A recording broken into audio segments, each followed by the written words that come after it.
Where am I?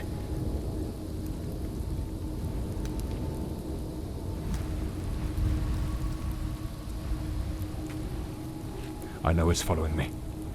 I can feel it.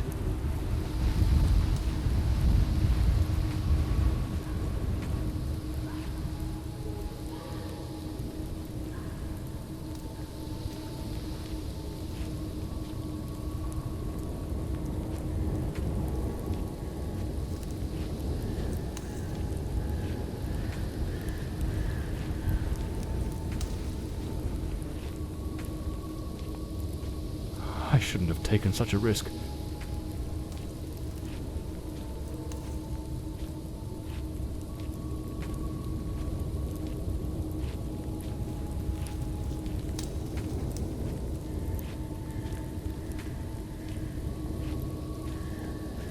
Game already got me locked in. I'm trying to see what's going on.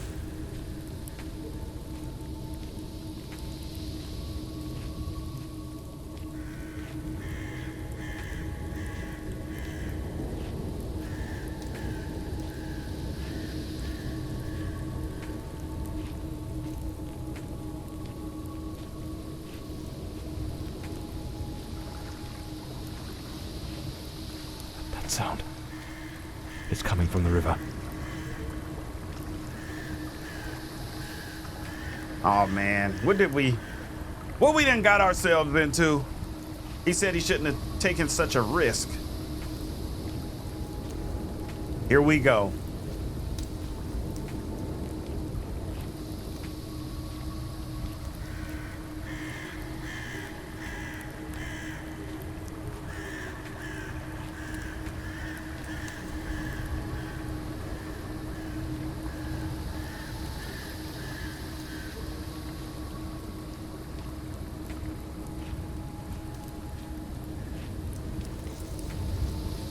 Real eerie atmosphere. I love it.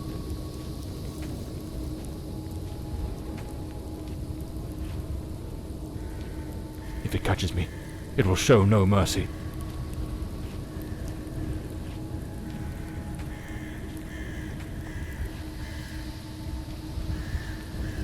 It's kind of giving me the Frankenstein graphics.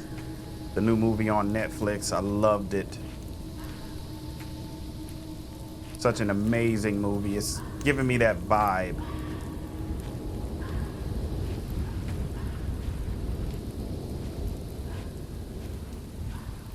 I know it's hidden somewhere in this forest.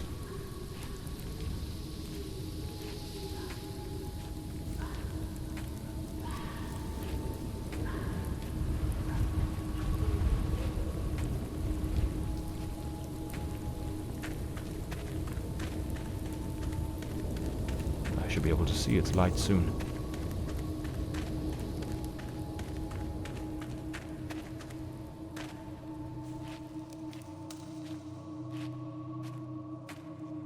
At last, I can gather my strength and plan how to face that monstrous thing.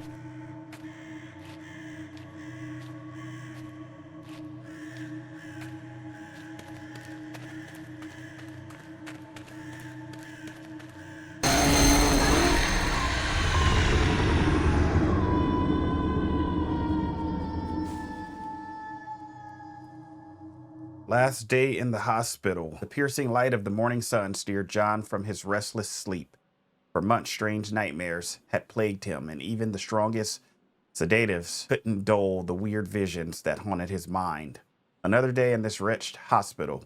His wounds still ached, but he felt no regret. Despite the accident, he brought the culprit of those ghastly crimes to justice. After all, isn't that the duty of any good private detective? So we are a private detective in this game.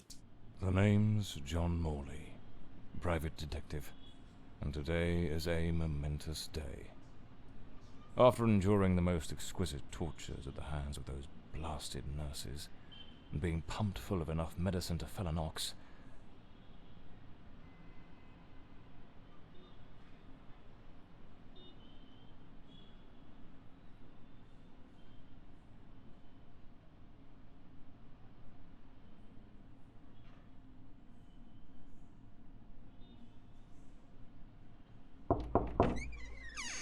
It It appears you're awake at last.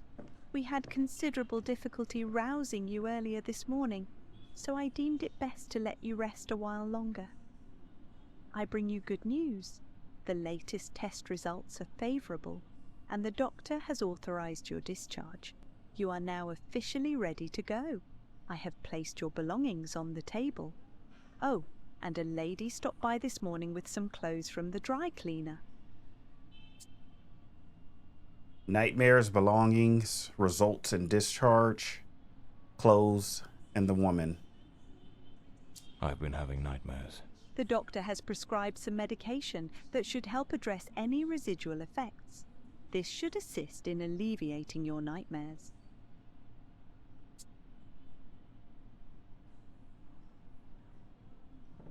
My belongings? I thought everything was already in the room. There are a few valuables and some coins we kept for safekeeping. They are in the box on the table. So I'm better now? Yes, you are much improved. Both your physical and psychological assessments have been satisfactory, and there are no impediments to your returning to your normal life. That's what's up.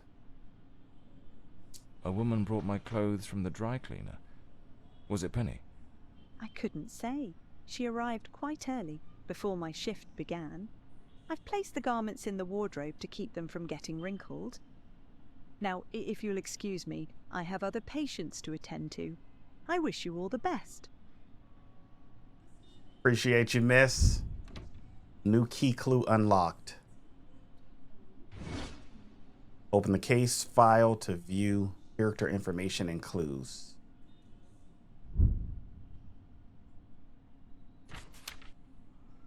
Medical discharge. So we're good to go. That's me, the bloodhound Morley. Bloodhound. Story of my life. Nearly broke. I feel it. Don't even trip. I better... Blimey, what a fool I took onto that rain-soaked pavement. And to top it off, with that downpour, I ruined my best suit. But, well, that's all water under the bridge now. Quite literally. So we took a fall. Blimey, it's nearly noon. I must have lost track of time in those blasted nightmares. We're at 1945, y'all. February.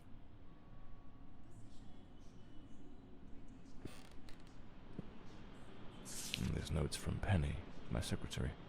She must have left it here a few days ago while I was still under observation. John, I'm awfully sorry, but I just can't keep going like this.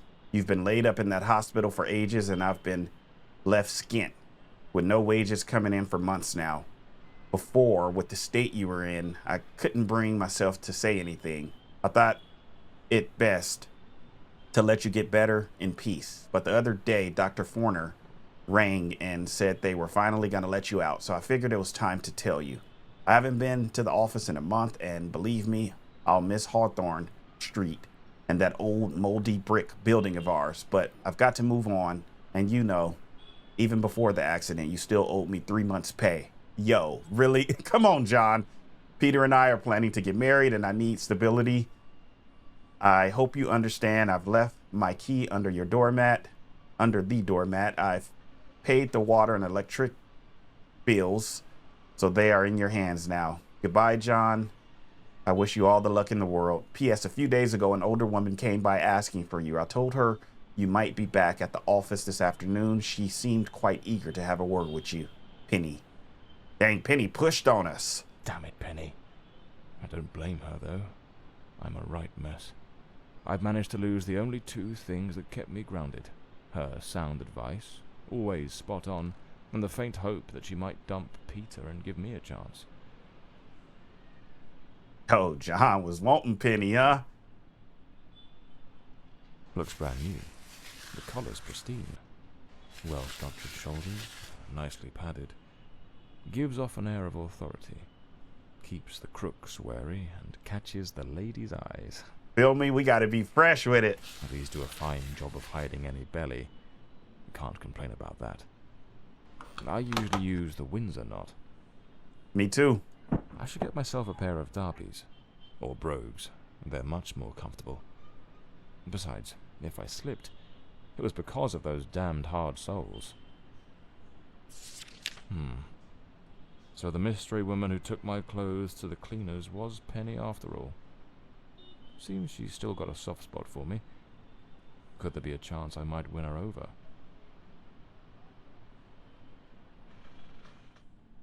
Trench coat and fedora hat. Every detective's must have.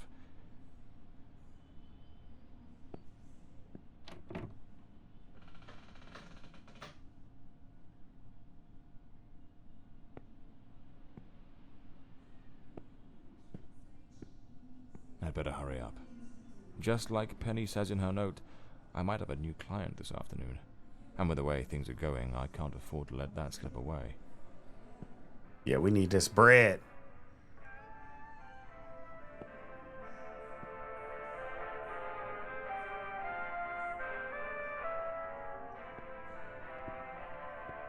All right, let's get moving. Today's the first day of the rest of my life. John Morley's office.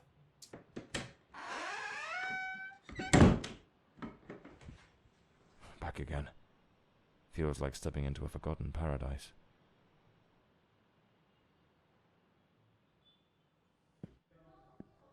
Everything's got that same old charm, and yet feels oddly new. This hospital stint's given me a bit of a new outlook. Maybe I'll take it a shade easier from now on, sticking to cases that don't demand a trip to the morgue. Here they are, Penny's keys, just like it says in her note.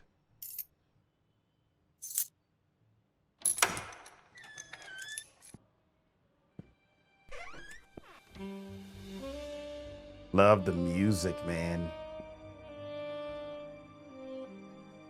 The case of the Red Shoes murder. One of the most complicated I've faced.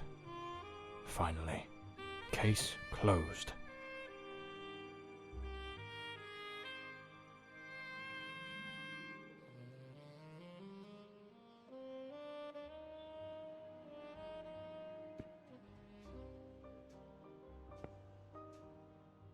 Even the coppers missed it.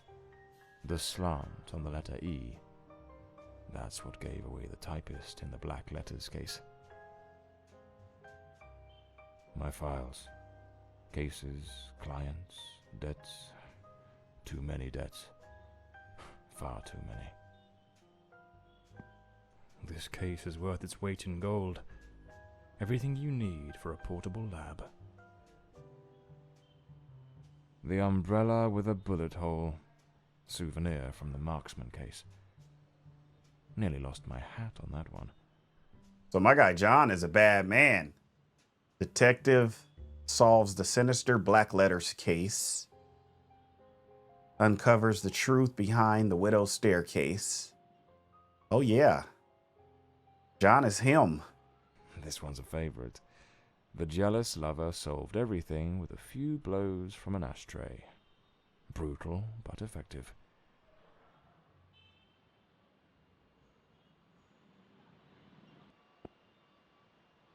My desk, strangely tidy. Normally it's buried under papers, notes, bits of evidence. Penny must have wanted to leave everything spick and span before she walked out on me.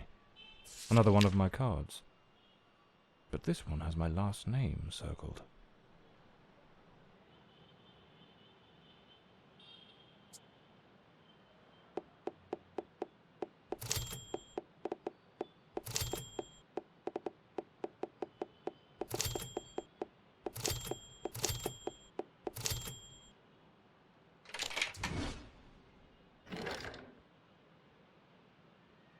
Okay, we got some heat. My Smith & Wesson. In perfect condition. You never know when it'll come in handy. The Scarlet Page. I trust Penny didn't go snooping through my things while I was away. Oh, my apologies, madam. I didn't hear you come in. I was a bit distracted. Good afternoon, Mr. Morley. I trust your assistant informed you of my visit as promised. My apologies. I was rather engrossed and didn't notice your arrival. To whom do I owe the honour of this meeting?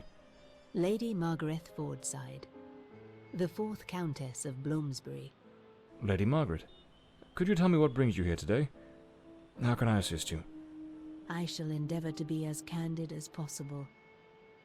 20 years ago, when my daughter was just 18, she was brutally murdered.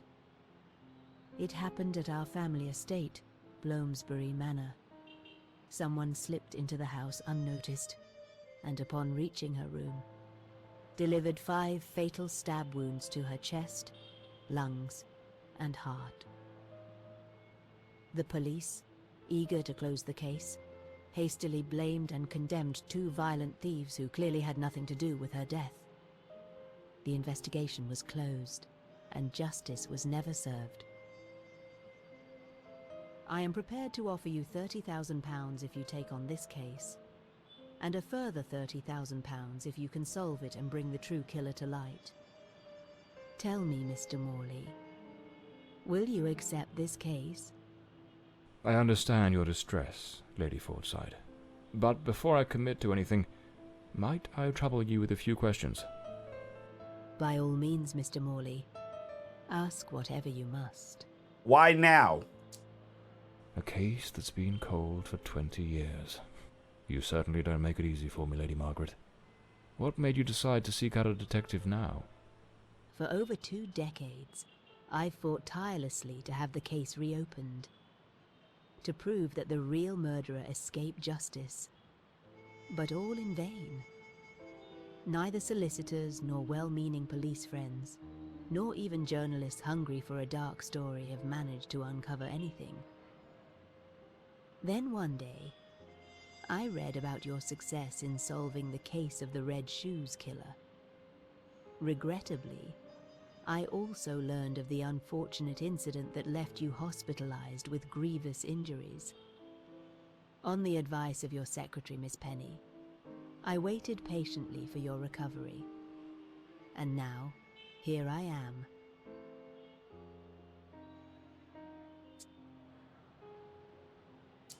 Tell me about the men the police arrested. Why are you so certain they weren't guilty? 2 days after the murder, the police arrested a pair of violent thieves who were terrorizing the county at the time. Though they swore their innocence in my daughter Elodie's death, their criminal record completely undermined their defense. Seizing the opportunity, the police locked them away for their other crimes, and the case was closed. But what has always struck me as suspicious is that nothing was stolen on the night my Elodie was killed. If those thieves were truly the culprits, why would they murder her and then leave without taking a single piece of silver? It doesn't add up, Mr. Morley. It doesn't. Tell me about Bloomsbury Manor. Do you still reside there? After Elodie's death, I abandoned the estate. I couldn't bear to remain there, to live within those walls. Even now, when I visit the manor, it still feels as though I can hear her footsteps echoing through the halls, her voice humming that old melody. The delusions of an old woman who has mourned her daughter for far too long, Mr. Morley. No mother should ever have to bury her child. Should you accept the case, Bloomsbury Manor would likely be the best place to begin the investigation. I shall not impede your work, as I now reside at Bedford Square, in the heart of the city. So you want me to go over there by myself? Ain't nobody else living in there. Tell me, were there any witnesses? Did anyone see or hear anything? It happened at midnight. The house was practically empty at the time, with only a few servants and a guest who was sleeping in the west wing. I was the only one who might have heard something, as my room was next to hers. Unfortunately, I had taken a sleeping draught and fell into a deep slumber. It is a decision I shall regret for the rest of my days. Well, I believe I have all the information I need to get started. I accept the case and will begin the investigation immediately. I'm pleased to hear that. My butler will bring you the £30,000 tomorrow morning. Now, if you'll excuse me, I have matters to attend to. Once you uncover the culprit, contact me at once, and I shall promptly deliver the remaining £30,000. Please, Mr. Morley, unravel this harrowing mystery that has tormented me for so long. I got you. I saw that gem right here on her neck too. She got bread.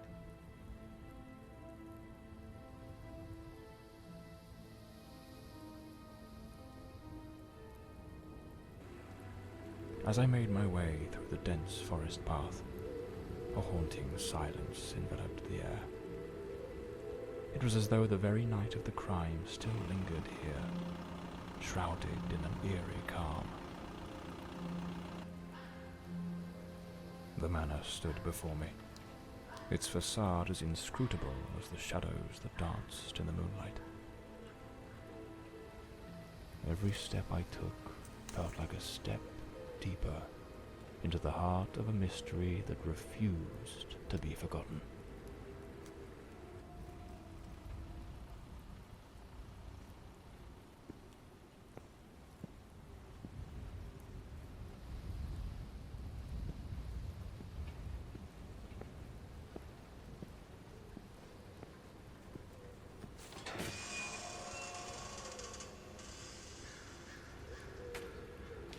Why would we go over here at nighttime?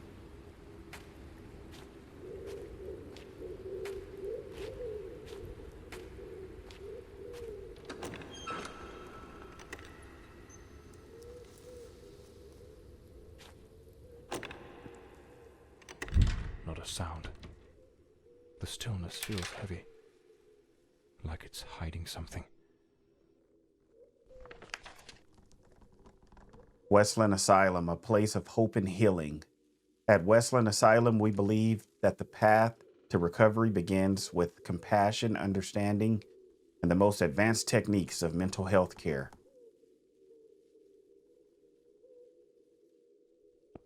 I'm like, why would there be a asylum paper right there as soon as you walk in?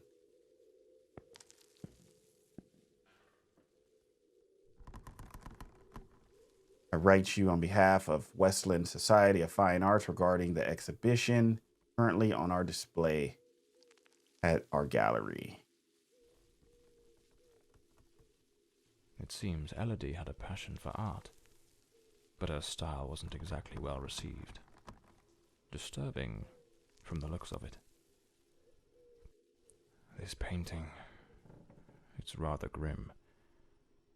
There's something deeply unsettling about it, almost like it carries a shadow of its own.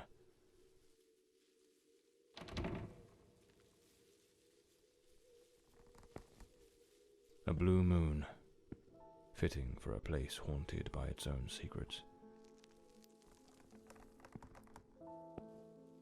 Looks like the Countess left this for me. It could be useful for getting around the place.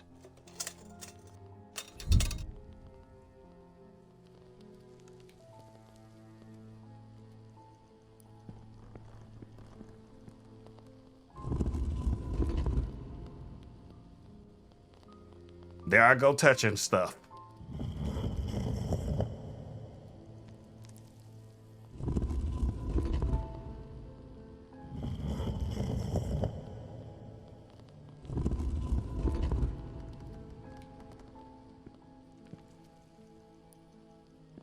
It seems Lord Fordside was a renowned sculptor, though his works were somewhat sinister. Gargoyles.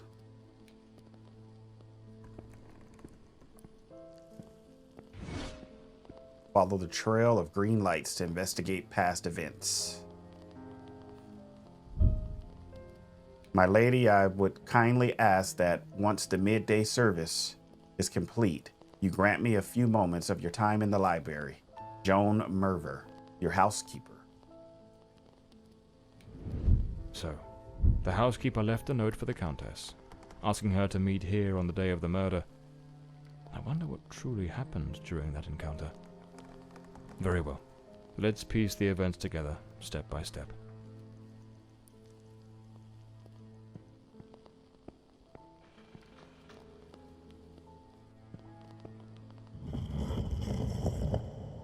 It's like a secret passage or something, because we can move that one and this one. Looks like this is the Fordside family book, showing some of their ancestors.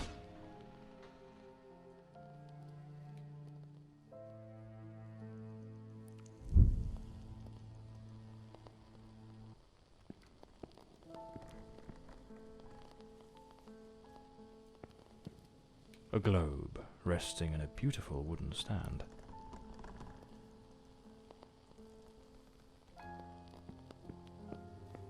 Two chairs, one of them knocked over. Lipstick stains, same shade the Countess wore when she visited my office. An empty envelope. Did the housekeeper hand the Countess a letter? Looks like someone arranged tea in the library that day. The housekeeper's cup is still here. Tea spilled across the table. It seems they met here. But something went wrong during the conversation. I am very angry. After all these years of service, this is how you repay me? Walking away like this? I'm sorry, madam, but the situation has become unbearable. My bags are already packed.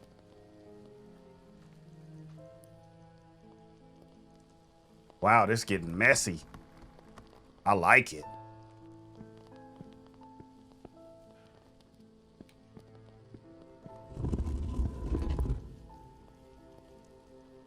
I mean, do they all need to face each other or something? Like,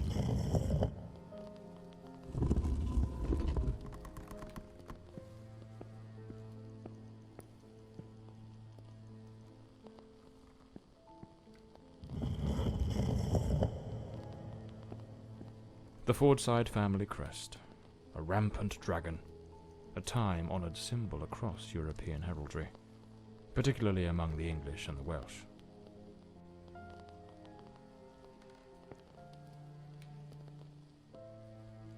The lock has been concealed. This door must open by some other means.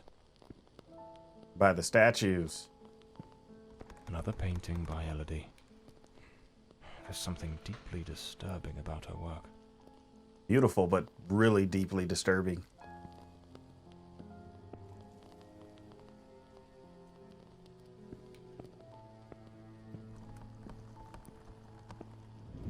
The Countess threw the housekeeper out in a fit of rage. In her haste, the housekeeper forgot one of her bags. What was it that unsettled the housekeeper enough to abandon her post so suddenly?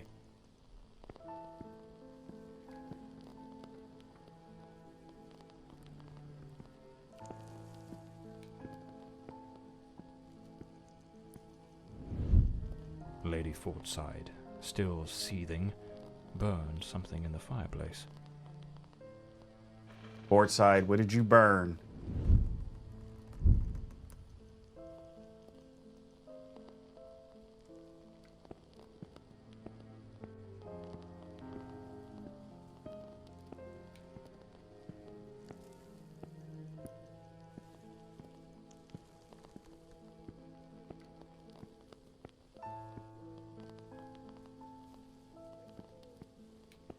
The door's chained up with a padlock. Looks like I'll need to find the key. Okay, so it has to be in here. An astronomer and a romantic. So maybe we need to have him look outside. Astronomer, so... Alright, so he's looking there, right? Lord Cedric. Wandering Soul.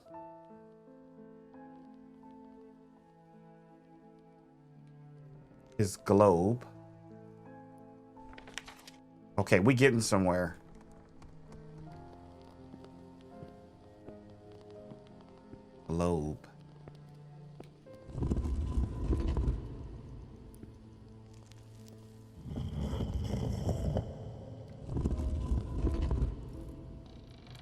There we go.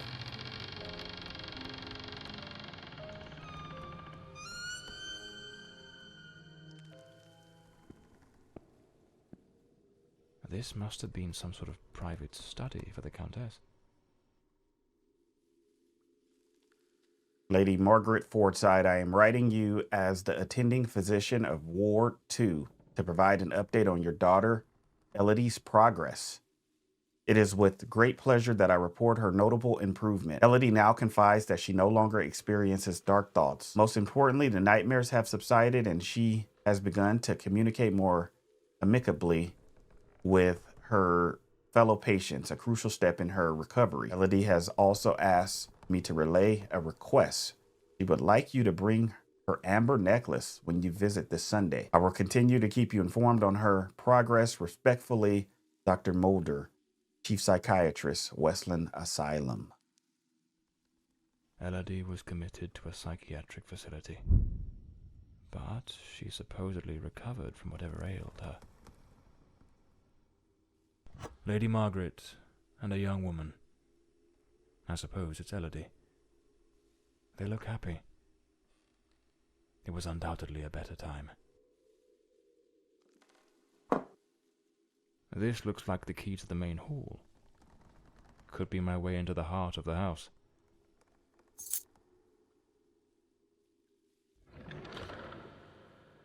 An old pocket watch. It probably belonged to Lord Fordside, Lady Margaret's husband. A British passport. Lord Fordside was undoubtedly a man of the world.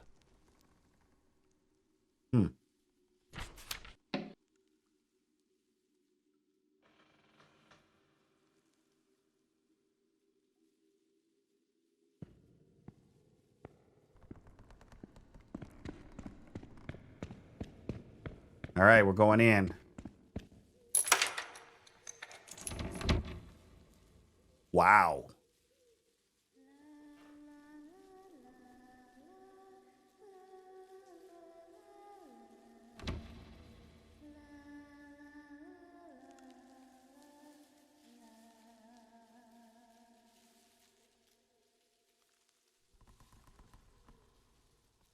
An enormous tree in the heart of the mansion.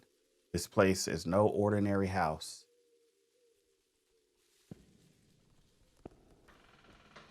That is beautiful.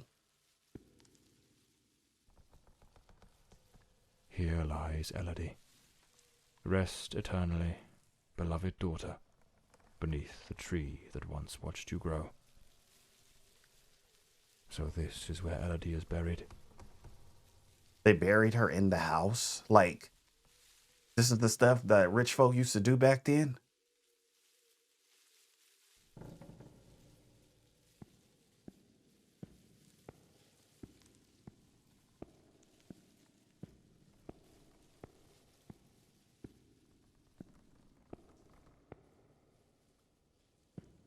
Layers of dried oil paint, left untouched for 20 years. It's as if time stopped the moment Elodie laid down her brush. Feels like the room's holding its breath, waiting for something to stir.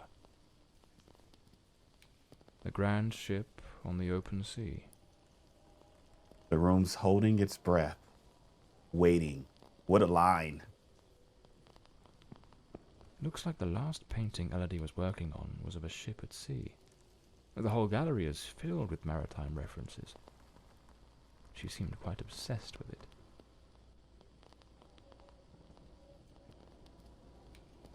Look at that. A man with his back turned, watching a ship go down.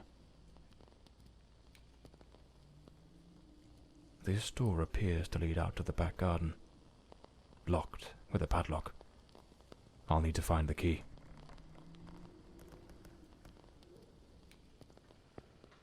Looks like some sort of clue. Trace the tree's journey from birth to decay. Follow the path of the artist in a thoughtful display. Arrange the 4 stages and the door will obey. Unlock the path ahead as art lights your way. from birth to decay. Follow the path of the artist in a thoughtful display.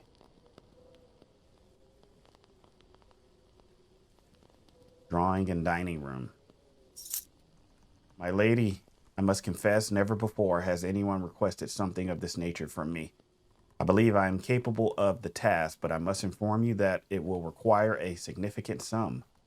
Certain parts will need to be specially crafted in the city, and I must first commission the necessary plans.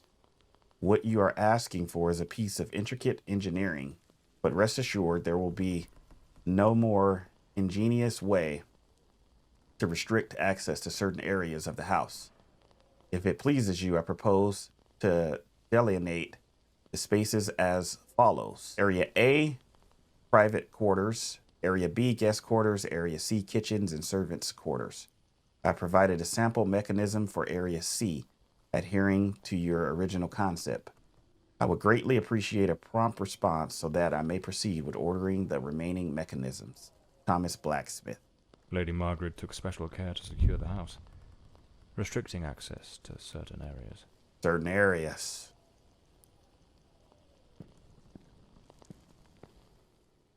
Ooh, we need a code.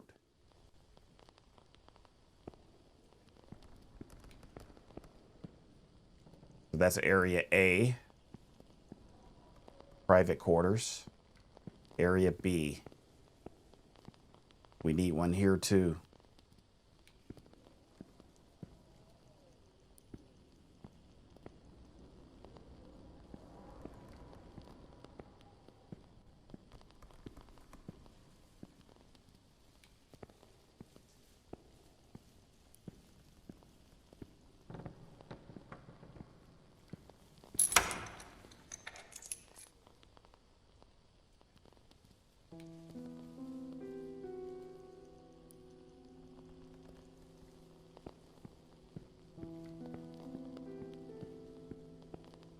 This looks like Elodie's diary. Let's see what her last entries reveal.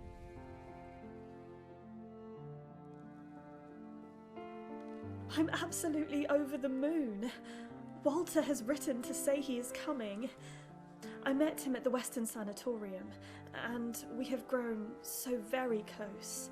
He was there recovering from the trauma of a shipwreck, where he tragically lost his companions.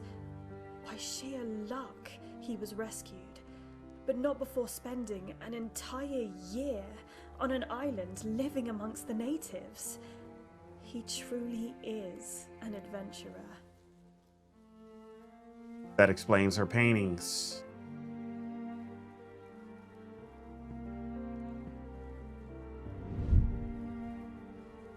I'm so happy. Walter has finally arrived. I must admit, I am utterly captivated by him. I invited him to visit, and he gave me his word he wouldn't fail to come as soon as he was able to leave. And now he's finally here. I can scarcely contain my joy. It feels as though all the darkness has faded away. Finally happy. Oh, they looked so in love. So happy. I wonder what became of Walter after Elodie died. Looks like a commercial seaman's yearbook, listing ships and their crews. It's open to the pages under S. Damn it, it's not here. It's simply not here.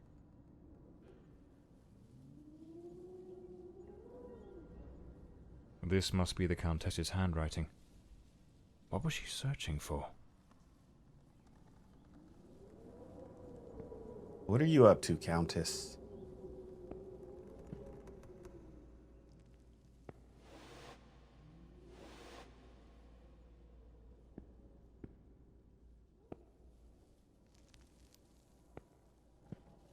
Locked, as expected. There's a metal engraving of a tree. Those poor souls. Tragedy seems to have cast a long shadow over this family. Lord Fordside disappears under mysterious circumstances.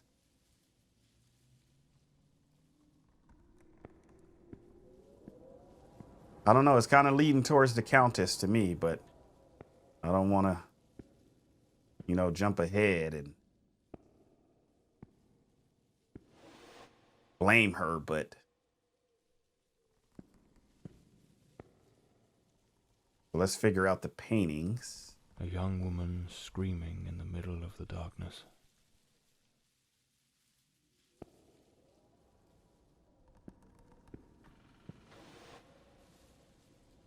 Okay, that one, that one.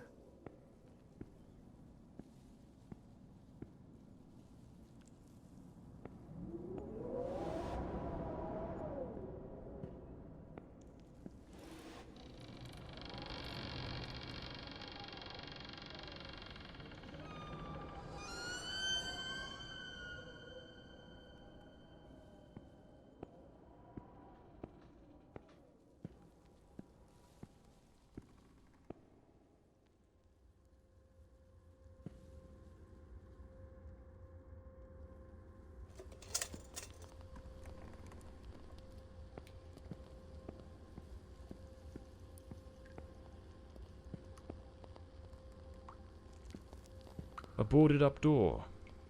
The access to the servants' quarters appears to be blocked for some reason.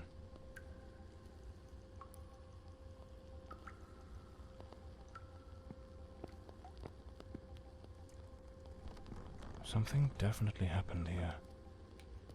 Was it a struggle? Some of these tools have been bent, likely trampled over.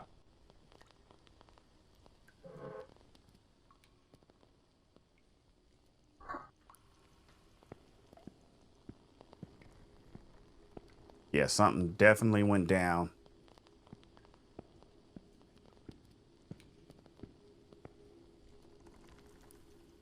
Looked like a ghost, huh?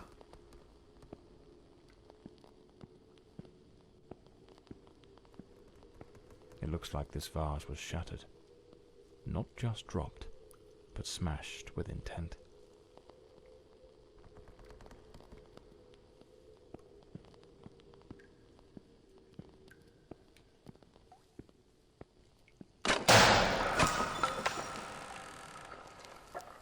Looks like the crowbar is broken.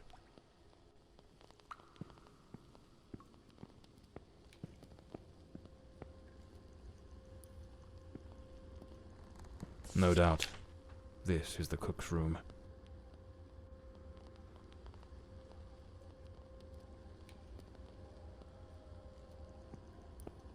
This mansion is huge. You wouldn't even think that this was over here. A good way to motivate the staff. English servant.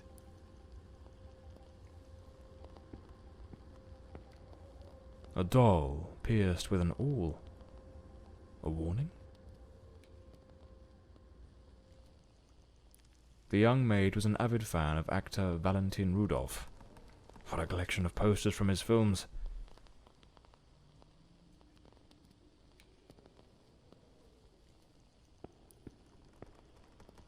Dear Mother, I wish I could tell you that all is well and that I am happy at the Countess's household.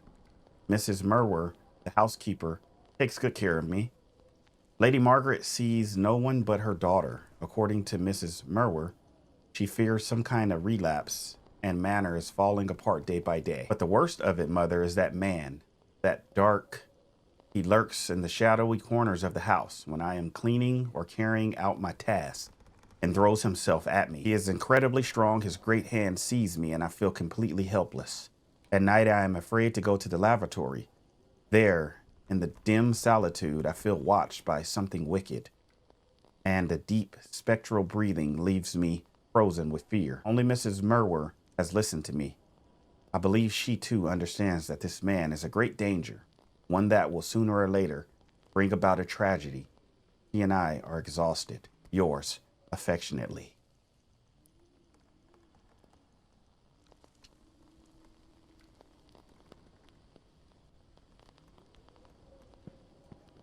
He probably is the one that put that on the door. big man. A backgammon board. One of the oldest board games.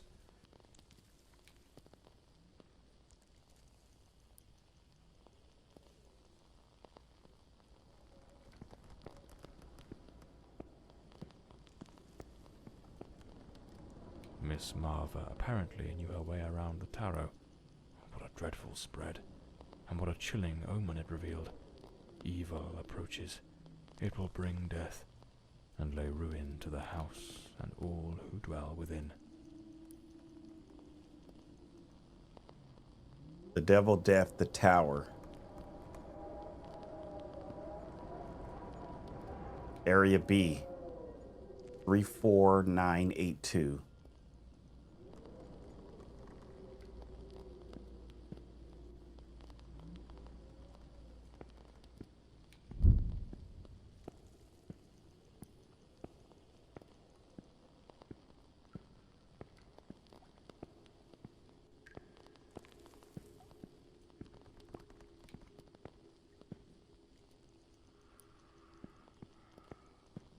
Hearing breathing. A pair of blood-stained scissors stuck in the sink basin. Deeply unsettling.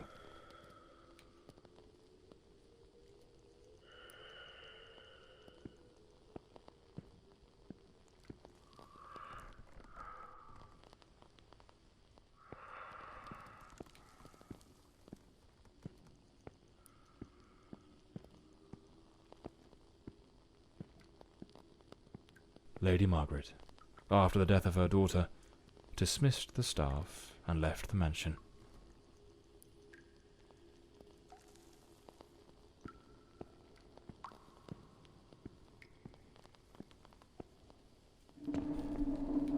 Is there someone else in the house?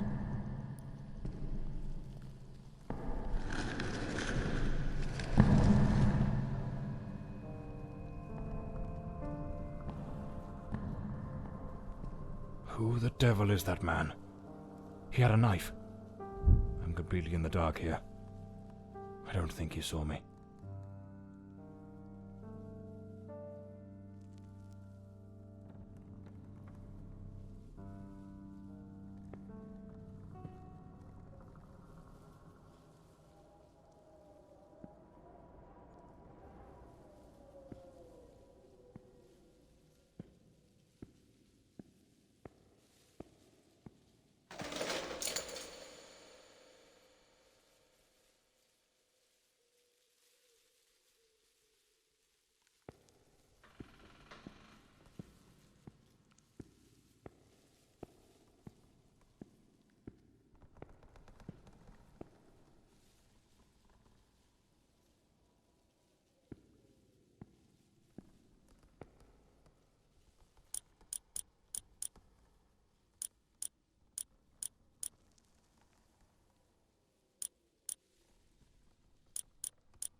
Oh, it is so dark. Okay, there we go.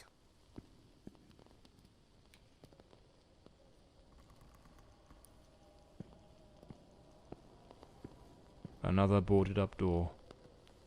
The question is, was it sealed before the murder? And why?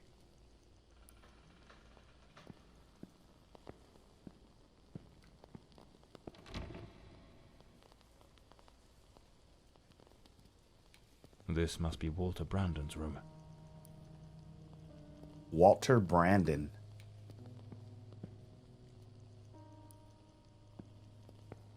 The diary of Walter Brandon. Perhaps it holds some clues about who he was, and what his involvement in this case might be.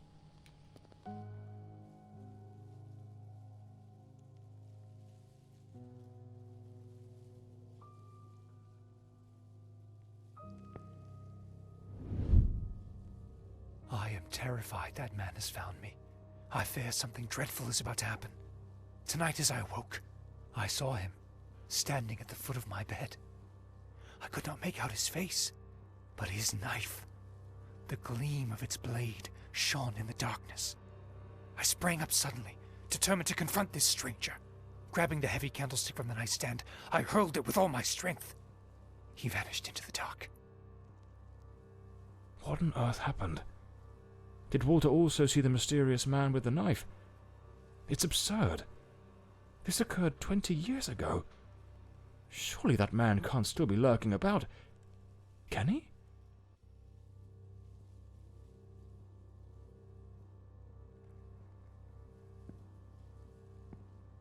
A compass and a sextant. Tools of a sailor. An empty bottle. It smells of good rum.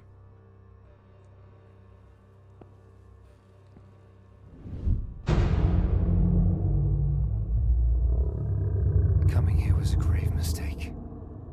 He has followed me, watching and lurking in dark corners, waiting to surprise me. I dare not tell Elodie. She would think the one thing I dread most for her to believe. I see him again from the window, watching me. His long hair and beard obscure his face, and he still holds that knife. He means to kill me.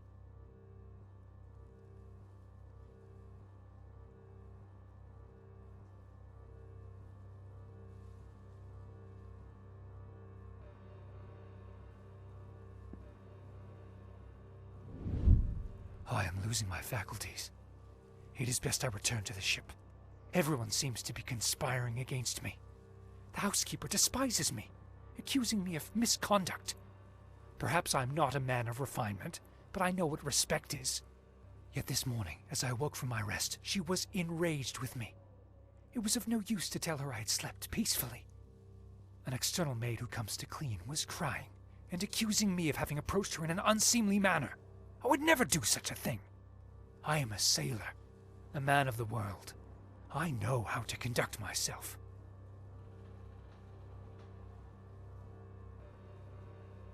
So they're blaming him.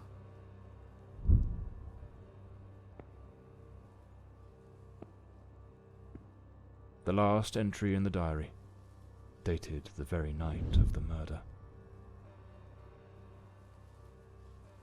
My beloved Elodie, why can you not believe this poor sailor who only wishes to love you? I have left everything behind. My ship, the sea, all my world, just to be by your side as you asked me to. Damn it. I can hear the man with the knife coming up the stairs from the hall. I need to hide. Walter was terrified. What in the devil was happening here? It seems this trunk was all Walter owned. I should take a look at it.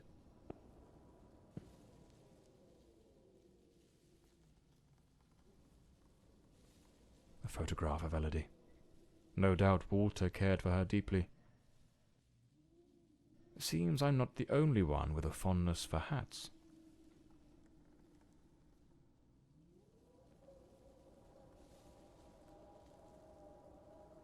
Looks like the key to the back garden. I better head back to the staircase gallery. Pretty sure I saw a door to the outside there.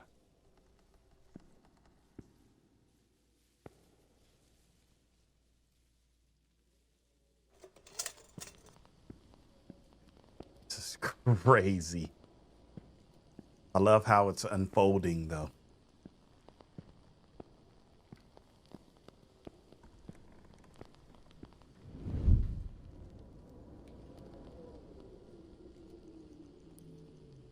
Footsteps. The killer likely fled through the rear door of the house.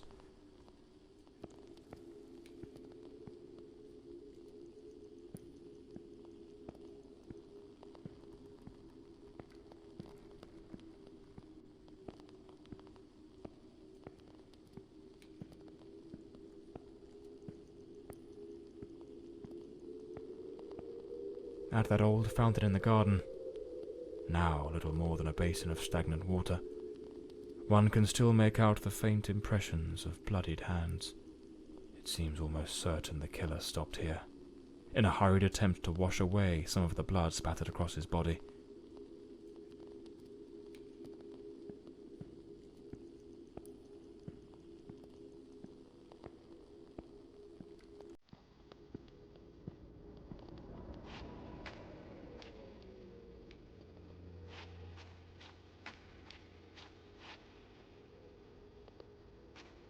Here's the missing kitchen knife. Undoubtedly the murder weapon.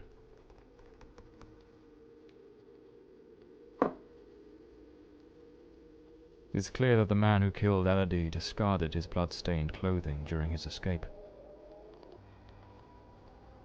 Why wouldn't he just take it with him? Like, he came and hung it up? Bruh, savage. Well, this ought to do the trick for that boarded-up room upstairs, just by Walter Brandon's room.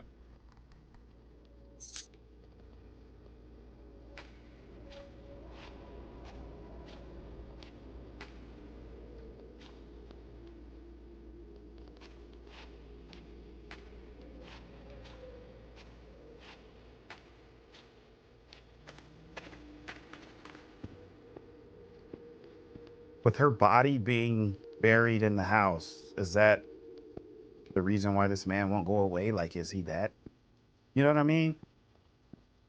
The gate still bears the macabre traces of that old tragedy, like a silent witness, pointing to the path taken by that murderous beast as he fled. I'm like, is he that infatuated with her?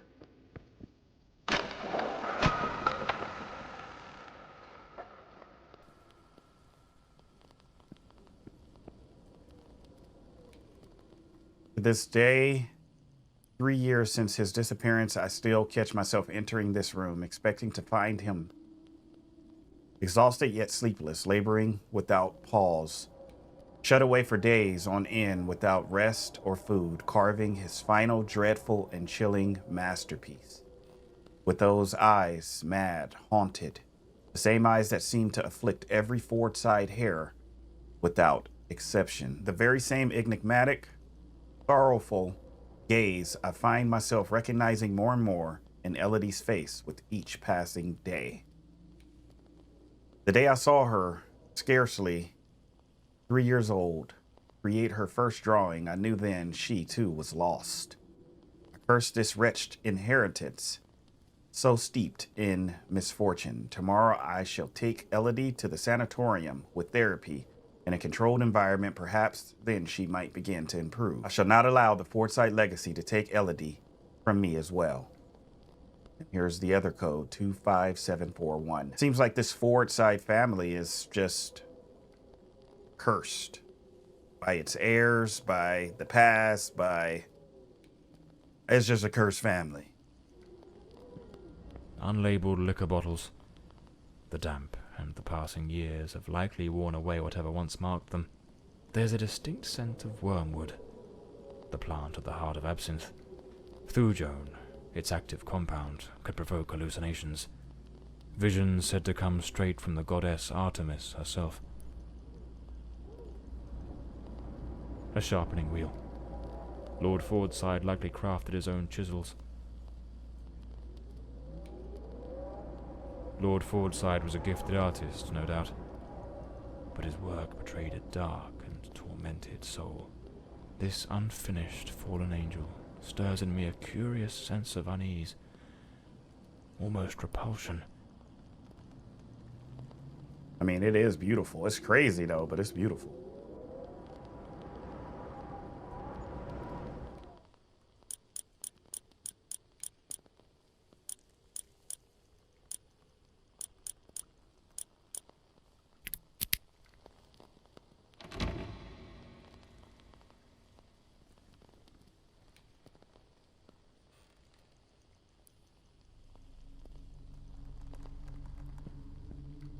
The door is locked.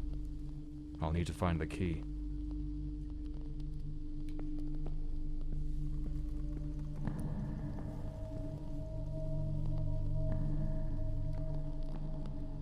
Him again? Who the bloody hell are you?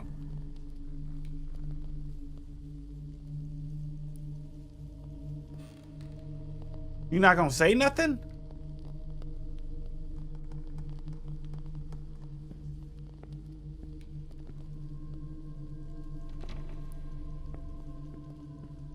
This room looks like it belongs to a woman. Lady Margaret, perhaps? It's a damn fine bottle of wine. No one in their right mind would open a vintage like this and leave it abandoned. unless something rather urgent interrupted the evening. Seems Lady Margaret was reading in the chair that evening.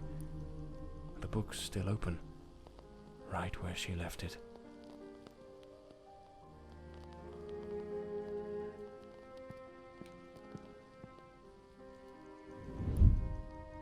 This is a nightmare.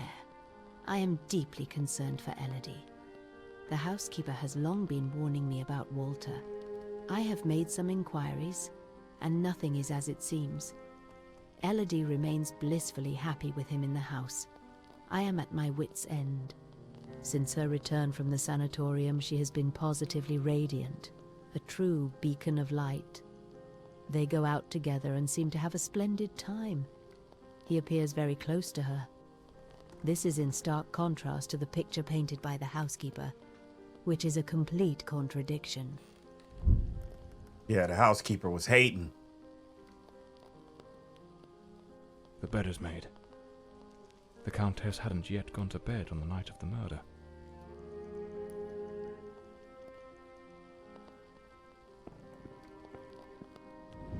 Last night I heard him scream. He seemed to be in the throes of a panic attack. I approached on tiptoe to the guest quarters, and then suddenly I was struck with terror. An insane, maniacal laughter echoed through the night. It did not sound like him. The following morning, Walter and Elodie went out to sail on the pond. Everything appeared normal, and he was the most charming he has ever been. Interesting.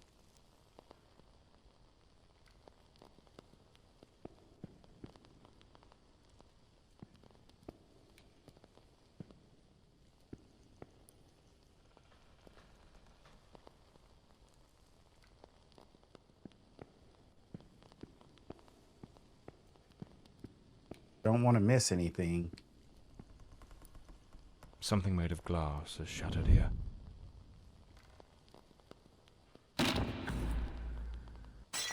Oh my God, what is that noise? It's coming from Elodie's room.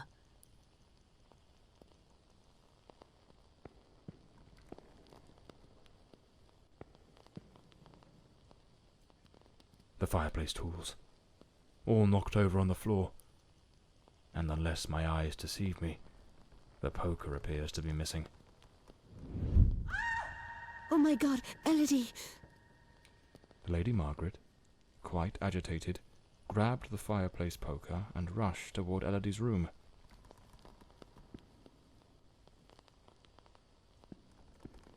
I should finish gathering all the clues from the Countess's room before exploring other parts of the house.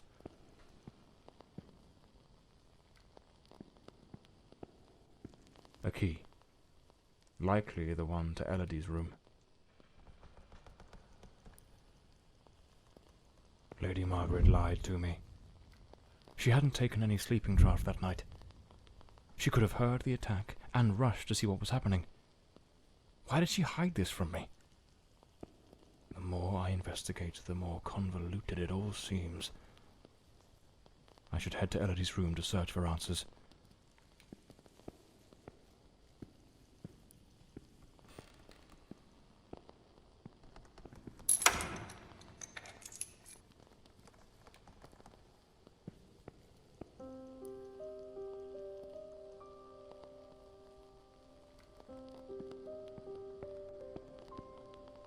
A rag doll, tossed on the floor.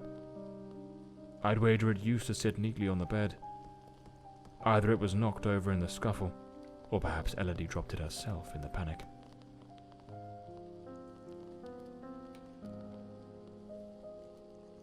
A pool of dried blood.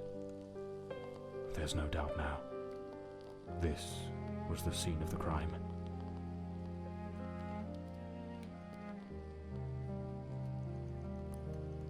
Photograph of Elodie Fordside and Walter Brandon. If my memory serves me right, looks like it was taken at Westland Asylum.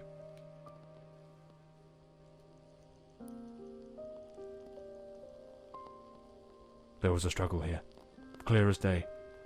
Not a clean break-in. The killer wasn't subtle. Judging by the sheer brutality of the crime, We can almost certainly conclude the killer was a man of considerable build. The blood-stained coat, found alongside the greenhouse knife, suggests that the mysterious figure seen loitering nearby may, in fact, be the very same individual who committed the murder. They say the killer always returns to the scene of the crime. But 20 years have passed. Why now? Let's attempt to reconstruct the events, just as they might have unfolded that night, and try to understand precisely what happened.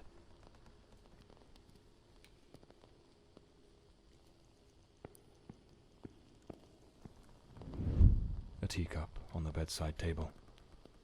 Elodie must have lain down that night, perhaps already drifting to sleep.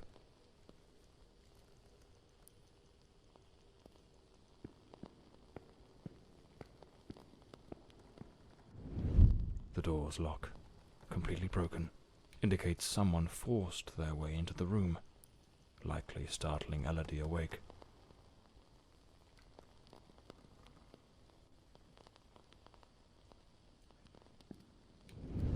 Elodie tried to flee, but the killer cornered her near the vanity.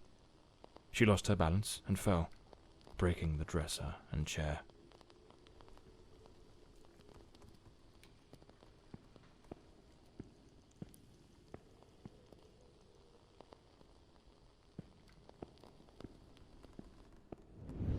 The killer dragged her to the bed against her will. In the struggle, one of the vases fell from the mantelpiece.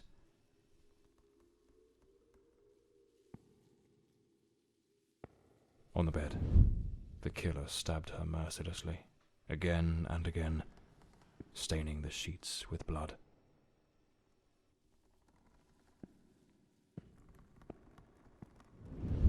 That's when Lady Margaret arrived, striking the killer with the fireplace poker, knocking him away from Elodie.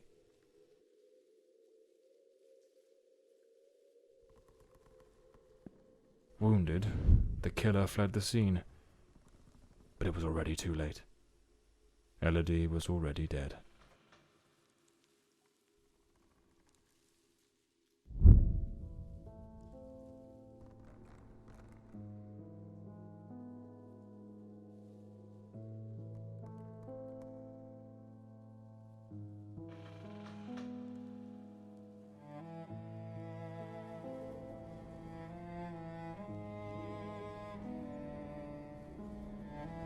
The old Bloomsbury mansion. It choked my thoughts. It had that kind of sadness that seeps into your bones like old damp, and that sudden abandonment, so clear before my eyes, looked like a sinister time capsule.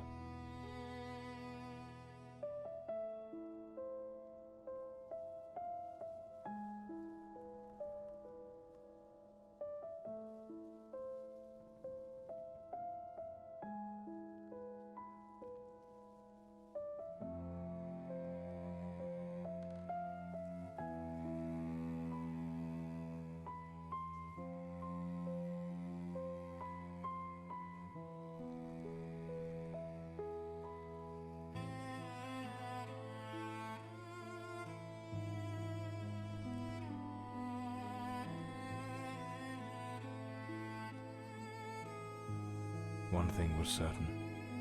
My next move was to dig up answers about the man with the knife, and about Walter Brandon, the sailor from Westland Asylum, an old, forgotten sanatorium that, 20 years ago, was the scene of a meeting between Elodie Fordside and that Brandon fellow. It was an ungodly hour when my battered car crept along the winding, shadowed road leading to Westland Asylum.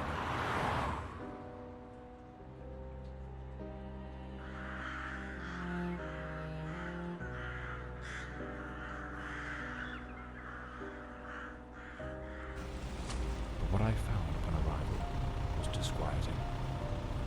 The building, forsaken for more than a decade, remained illuminated. Was it some ancient emergency system defying the passage of time? Or was someone awaiting my arrival?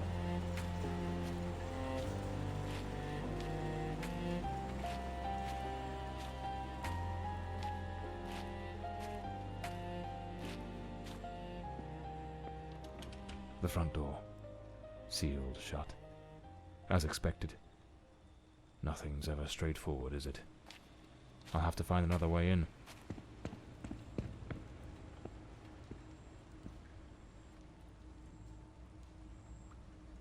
Saw something like, I'm like, what is that light?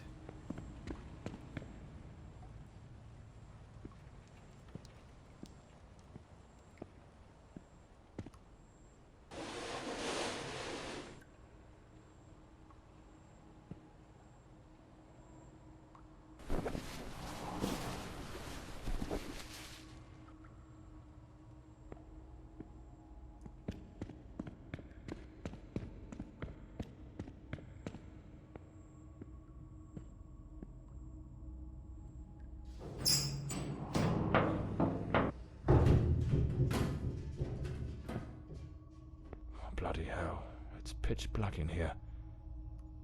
Looks like I've stumbled into what could be the kitchen.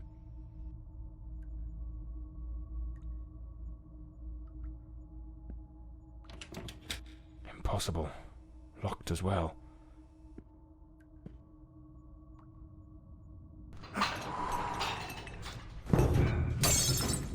Damn it. The lantern. It's broken. I'll have to manage without it for now.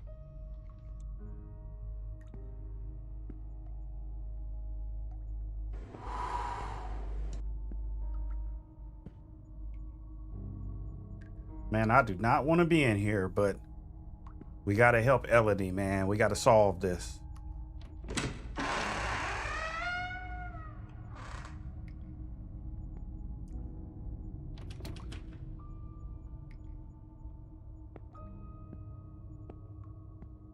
A bloody handprint. Someone injured must have leaned against this wall.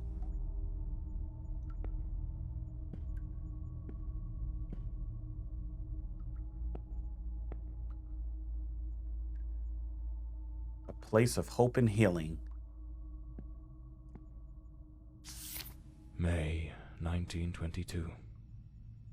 This letter was written half a year before Elodie's murder. It's possible she was still a patient here at the time. Dr. Mulder, director of Westland Sanatorium. Sir, in view of the escalating violent incidents within this institution since the arrival of patient B03, we, the undersigned, feel it is our duty to express the following concerns on behalf of the sanitary support staff.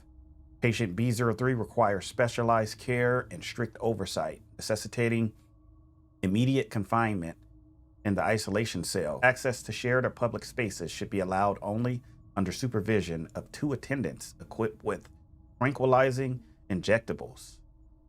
Wow. The recent incidents have underscored grave deficiencies in this institution's security measures, revealing its unpreparedness to house patients with such a high degree of aggression.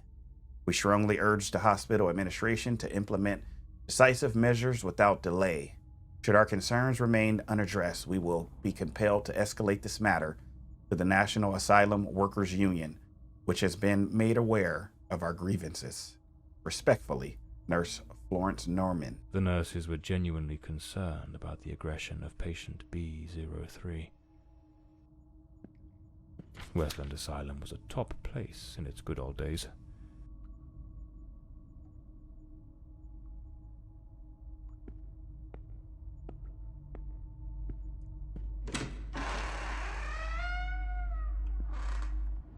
The girl? How is the girl? You mean Miss Elodie Fordside? Don't worry, that bloke didn't lay a finger on her. But you took quite a knock. This is going to smart.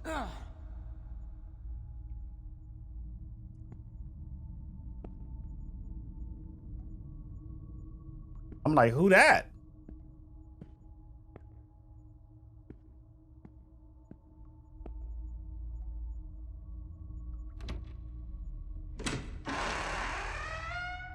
I don't know why I did that. To the staff and family members of the patients, on the forthcoming Tuesday, the 6th of April, 1932, and as previously announced, the closure of this institution shall take place. The asylum was shut down 10 years ago. Judging by the state it's in, they probably had no choice but to close it due to the building's condition.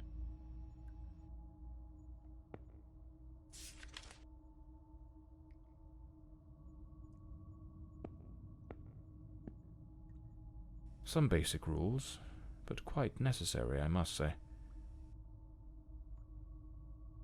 Keep silent in the wards. Do not disturb the patients. No sharp objects allowed.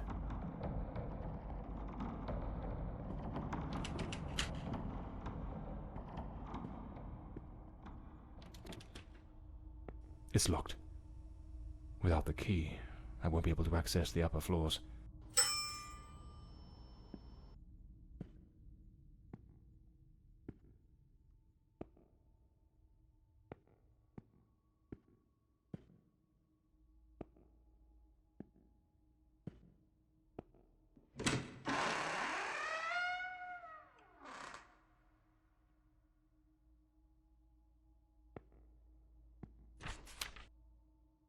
Memorandum. Pursuant to the established protocols and regulations of Westland Asylum in preparation for the forthcoming annual report of the Board of Trustees, Dr. Lenore Sheridan will retain custody of the patient records for a duration of 5 days. Members of the medical staff requiring access to these records during this interval are advised to direct their inquiries to Dr. Sheridan's or Sheridan's office between the hours of 9 a.m. and 3 p.m. Selma Crinton, Administrative Secretary. I need to find Dr. Sheridan's office. This file cabinet is now empty.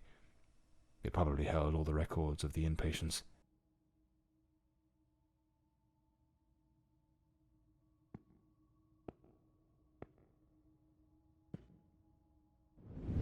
We must formalize the admission of Miss Elodie Fordside. I have her file here. That girl? What do you think of her? I don't quite know. She seems a good girl. I do hope she recovers soon. I know what Dr. Mulder thinks of her. Oh, don't be wicked. You cannot tell me you haven't noticed. Have you seen the way he looks at her?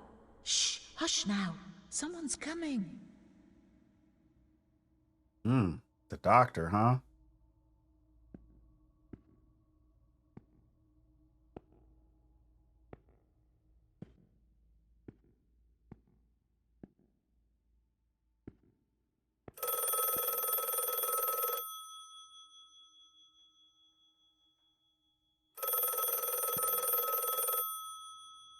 The heck?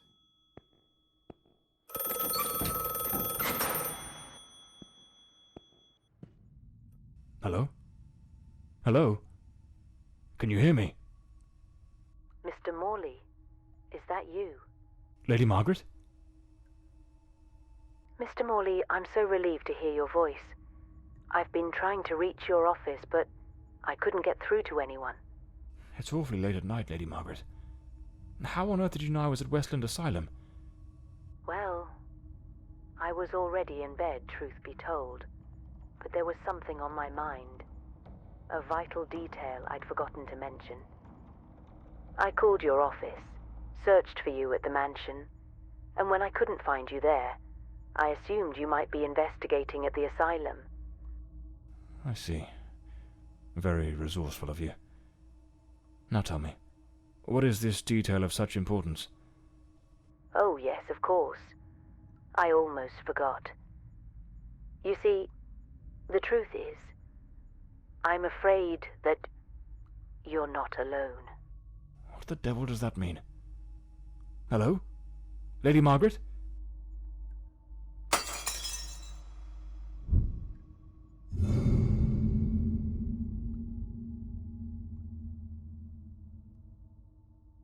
Oh, come on.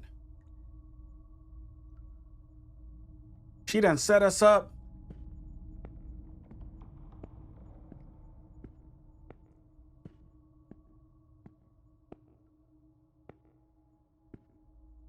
Is someone there?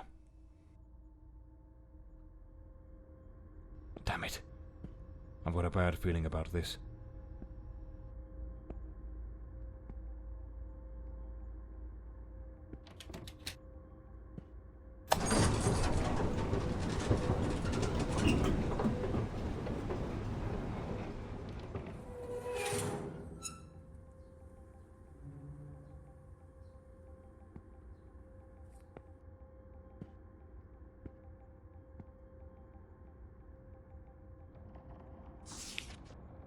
Internal memorandum. Due to increasingly precarious state of the electrical network, which, as you all are aware, is far too aged and no longer fit for safe operation. And given the impeding closure of this institution, the administration has no alternative but to suspend all plans for renovation. Accordingly, and in the interest of maintaining minimal functionality, one of the primary safety switches required for the activation of the electroshock therapy room has been installed in isolation B04. Cell B04. Effectively, immediately, cell B04 is to be decommissioned as a holding cell and repurposed as a maintenance storage room. Staff are to refrain from placing any patients therein and must ensure the room remains accessible to authorized personnel only. Let it be noted in all relevant logs. WA Administration.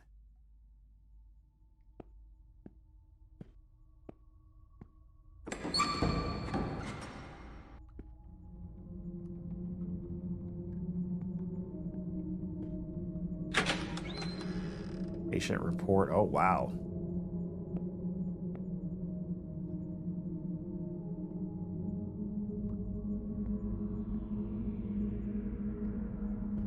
B07.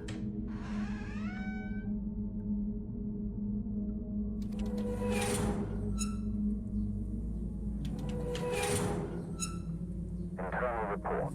Patient B08, Miss Beatrice Maren, female, 28, reclassified after initial misidentification. Miss Maren presents with severe self-destructive behaviors. She engages in autosarcophagy, self-cannibalism that has markedly compromised her physical integrity, and compulsively ingests her own hair. These actions, driven by deep psychological torment and overwhelming despair, leave her in a perilously fragile state. As a precaution, she is secured in a straitjacket and confined to an environment entirely devoid of any utensils or objects that might facilitate further self-harm. Her treatment protocol centers on the administration of potent sedatives to alleviate anxiety and curb these impulses, with ongoing monitoring. Wow. Self-cannibalism.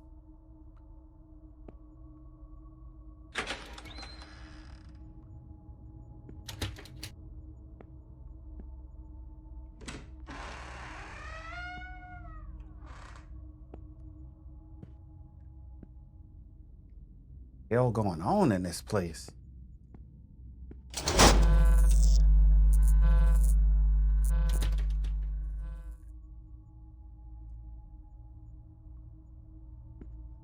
I don't know what I just turned on.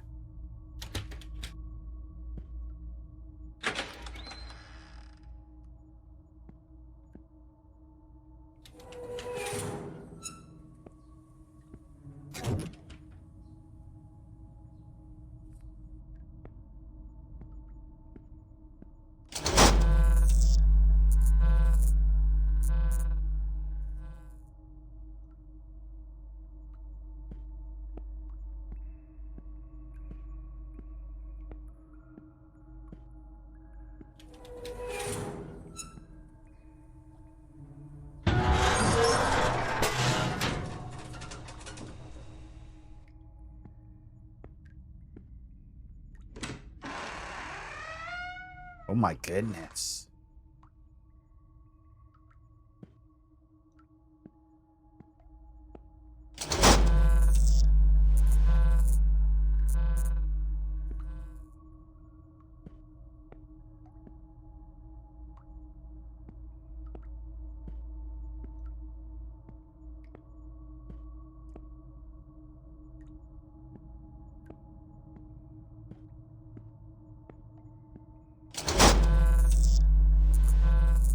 So maybe it's, let's see,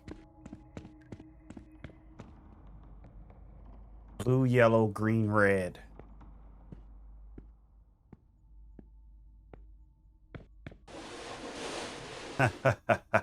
Okay. The blue.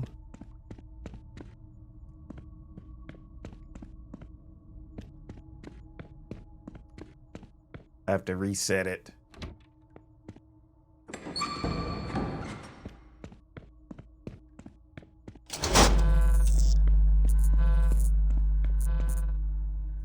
Blue, yellow, green. Wait.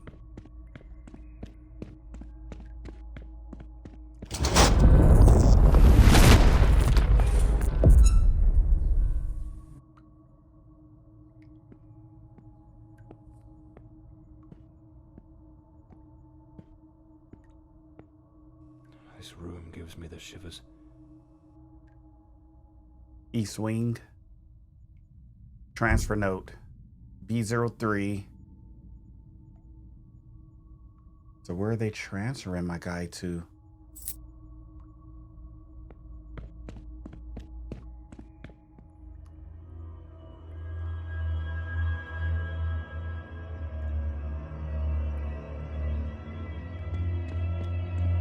I need to hide. Quickly. I can't hear it. Could it be gone?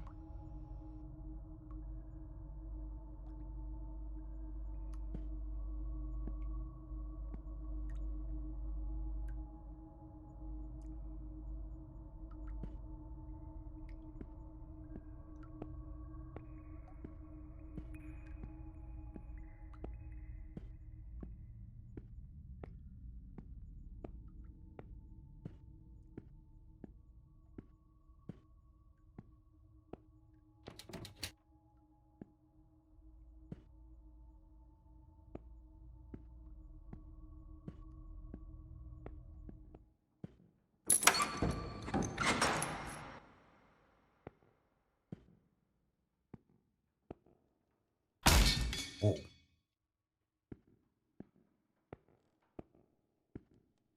A cigarette case, with a bit of tobacco still inside. Clean water, an apple, a bit of bread. The food's still fresh. Matthew Garbray. Maintenance.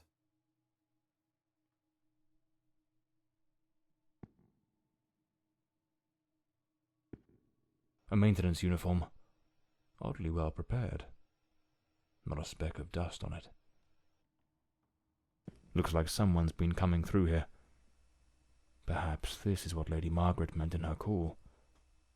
Or was she trying to warn me about something else?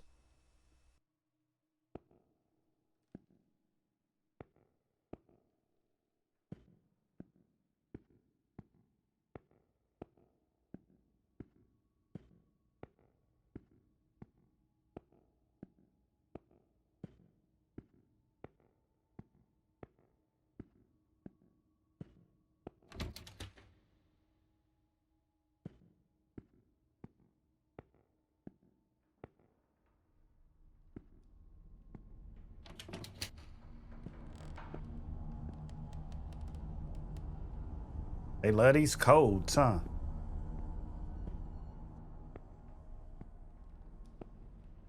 I'd rather not go through there. Looks ready to cave in at any moment.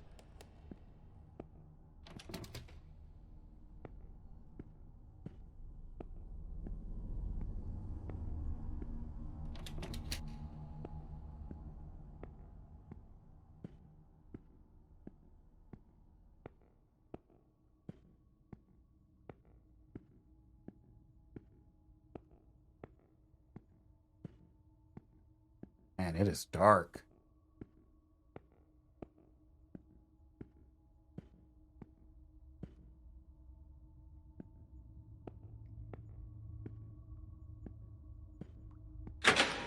Here it is. Dr. Sheridan's office. This is where I'll find Elodie and Walter's records. Elodie's record. Patient at the sanatorium.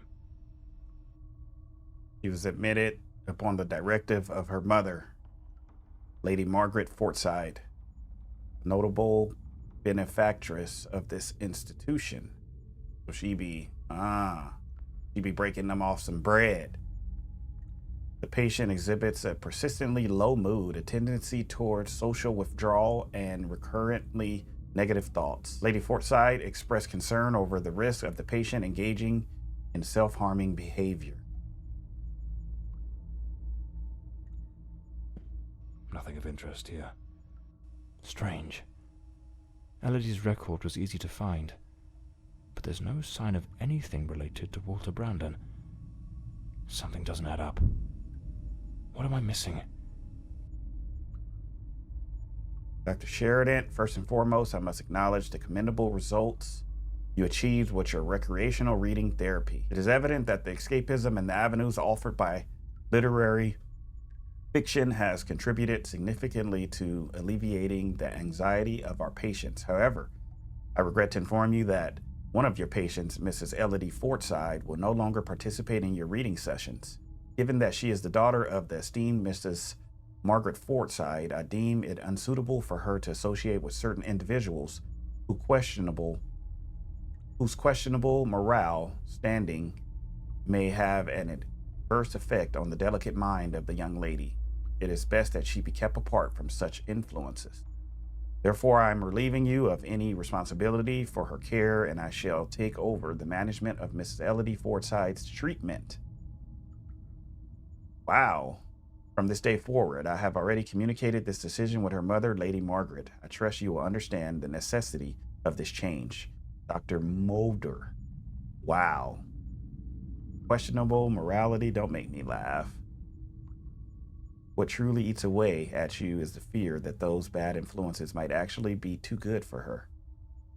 What is it you and truly aspire to? A seat among the nobility, perhaps? You're a pathetic hypocrite, consumed by your own ego. Who wrote that? Dr. Mulder. Starting to know exactly what you were up to.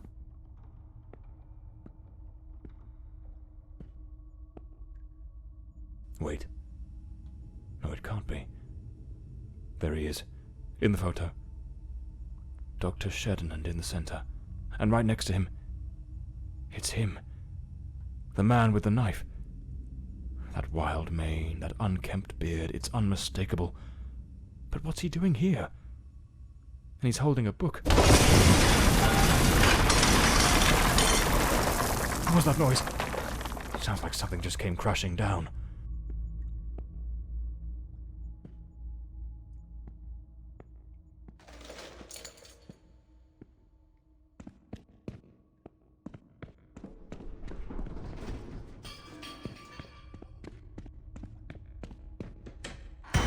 Oh.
You just gonna stand there?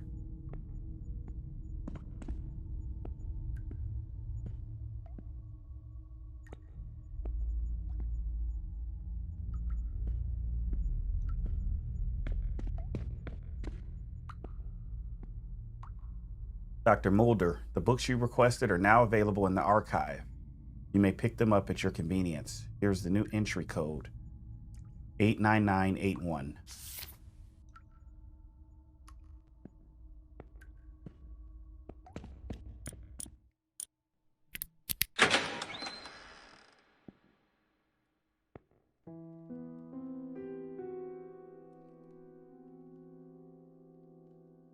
Drawer. Hatch test.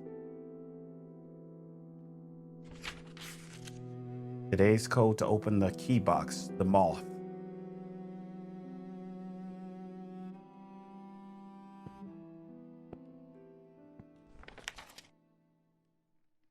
For psychology, test using.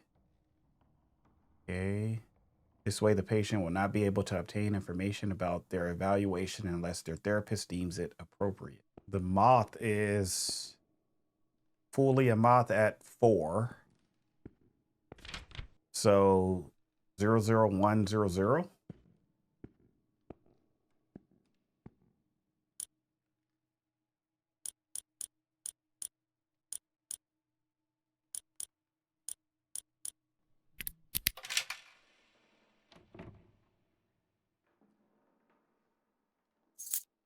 Got the lift key.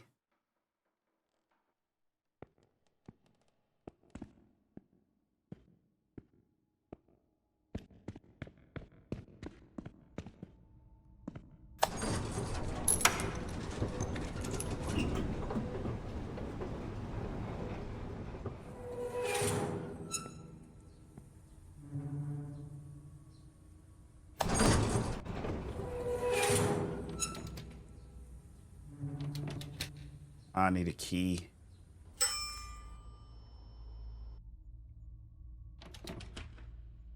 Okay.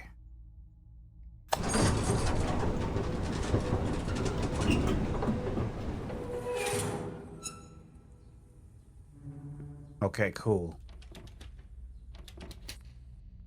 This is where we saw the dude at. Need the attic key.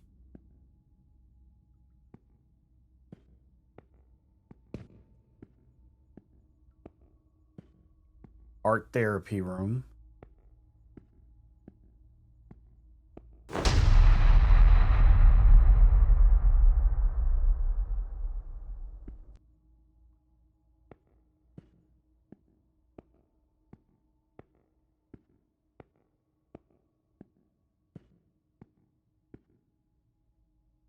Mueller's office.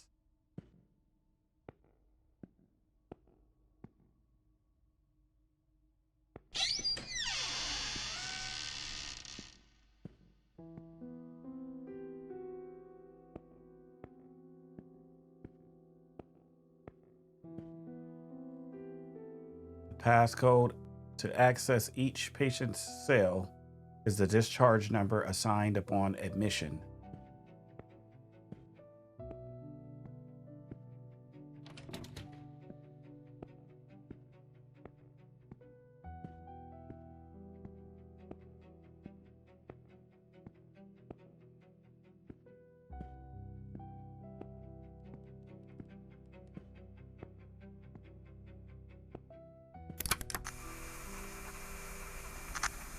Patient recording, Elodie Fordside, February 3rd, 1922.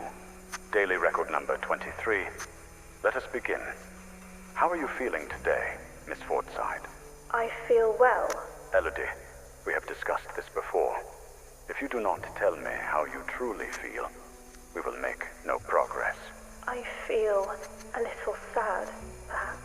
I am alone here. I miss my mother and having company. So much time with nothing to do makes me think of things I do not wish to think of. I see. Listen, Elodie. I believe you are looking at this the wrong way. If, instead of dwelling on what you call dark thoughts, you were to focus on possibilities, your outlook would change entirely. A young, beautiful woman such as yourself should look to the future with excitement. Think of all the adventures that lie ahead. Your family, your career as a painter. Perhaps even finding a man. A man of good standing. One who could protect you from your demons. A man?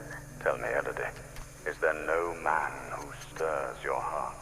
What in God's name do you think you're doing? Miss Fordside, you may go. We shall continue later. Very well. Have you lost your mind? Where is your professionalism?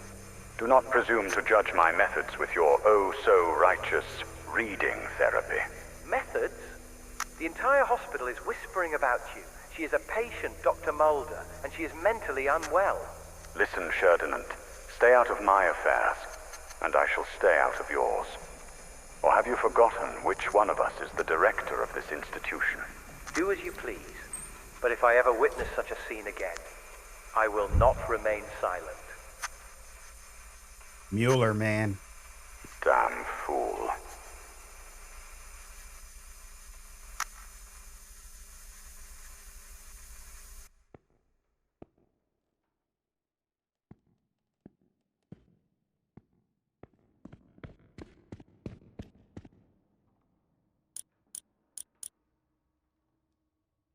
One, 3, 6, 5.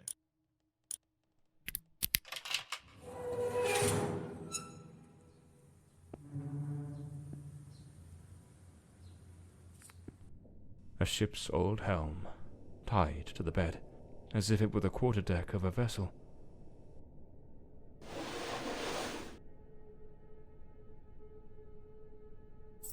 This must be the key to the attic. Let's see where it leads. Dear Walter, there's something about you I cannot ignore, a quiet strength, a resolve that feels unshakable. The thought of all you've endured fills me with a kind of admiration I can scarcely put into words.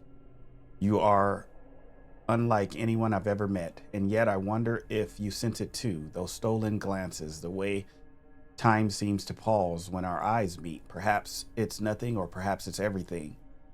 I'm not sure if you're aware, but the night watchman rarely checks the attic on weekends. Some evenings during those quiet moments before we're all sent to bed, I like to slip away and wander up there. There's a peculiar stillness in that place, a kind of peace I find nowhere else. Tonight at 7 sharp, I think I might take one of those little walks. Perhaps I'll find the calm even sweeter. Yours, Elodie.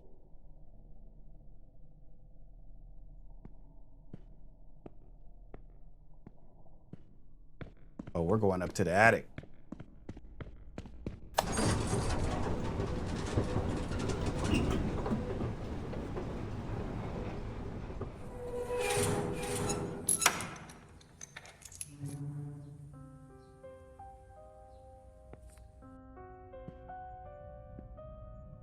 Our island. Hair on the chair, strands on the floor. This is where the transformation took place.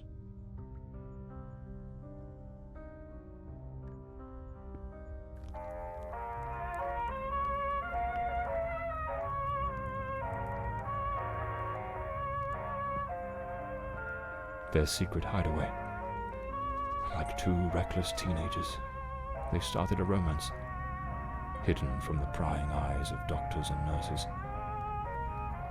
An alarm clock.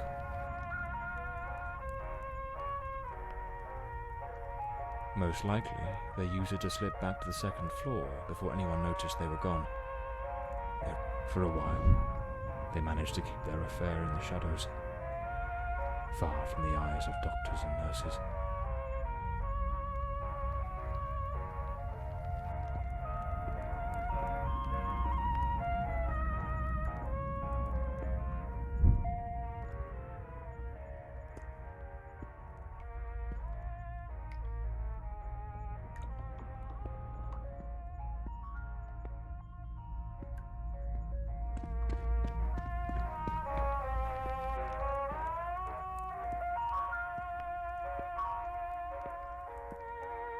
A pair of scissors and a comb.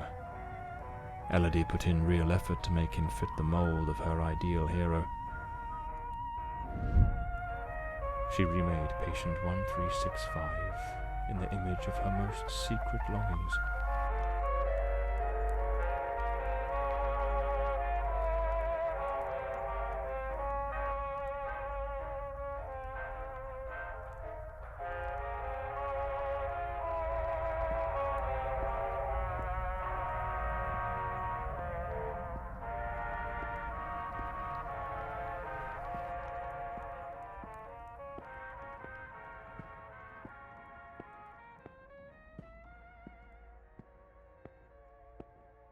Powerful drugs for depression. Anxiolytics. The girl improved, but it seems the doctors were baffled by her mind. Looks like Elodie found herself a little hideaway to keep practicing her dark craft. Elodie found painting, and with it, a way to spill the shadows that crawled through her mind.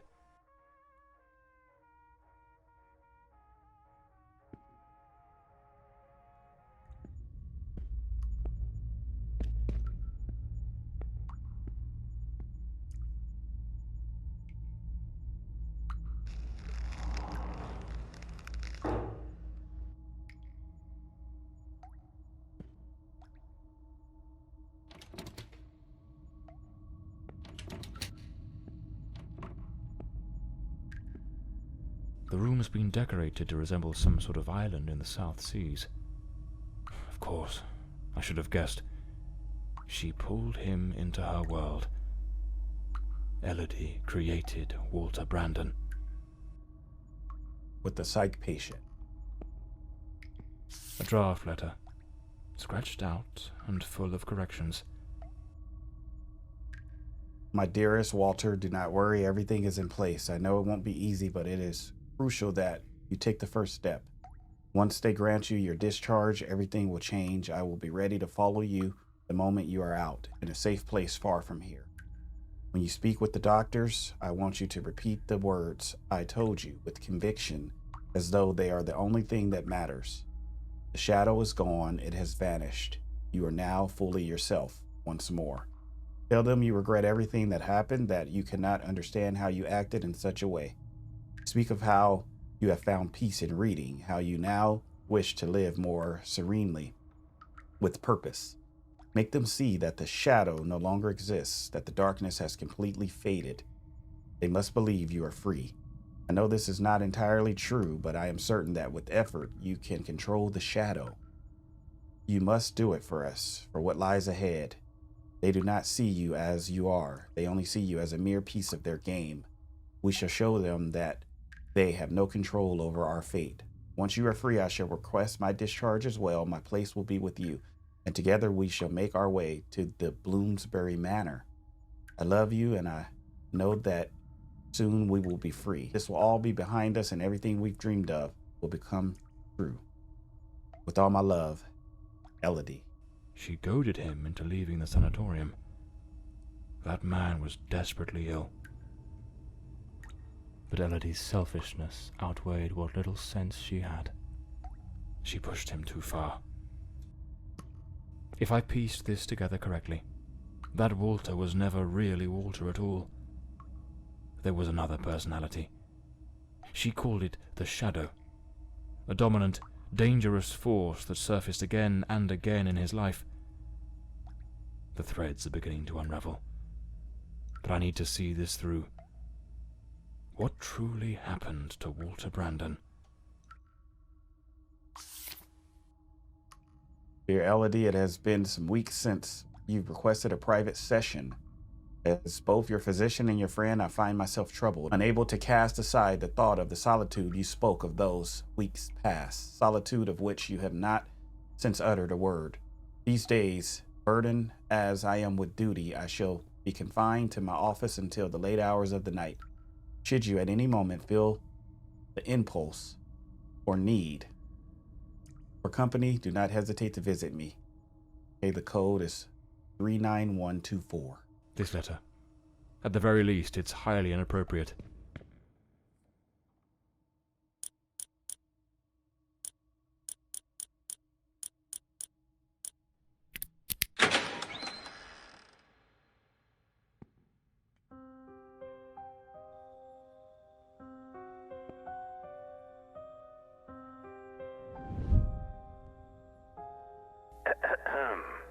Patient number 1365 returns after an absence of 4 months. He's in a state of utter disorientation, perspiration pouring off him, and good heavens, there's a severe wound to the skull.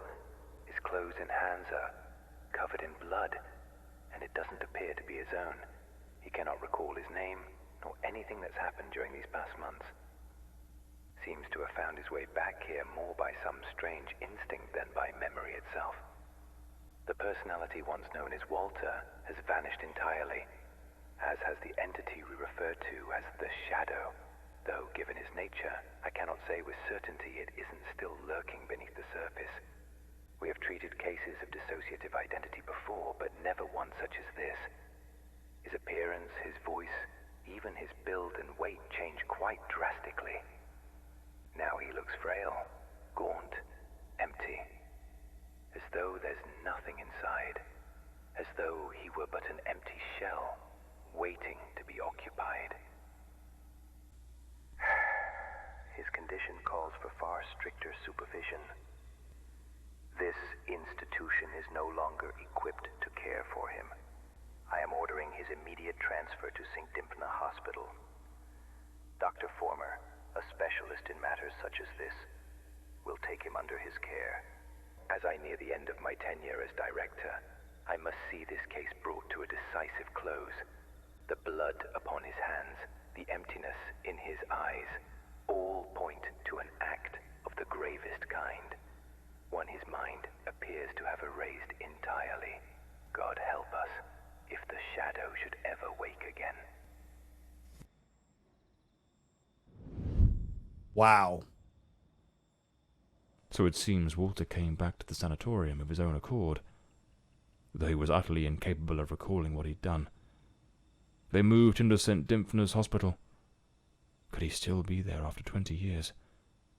What became of him? I'll have to follow this lead.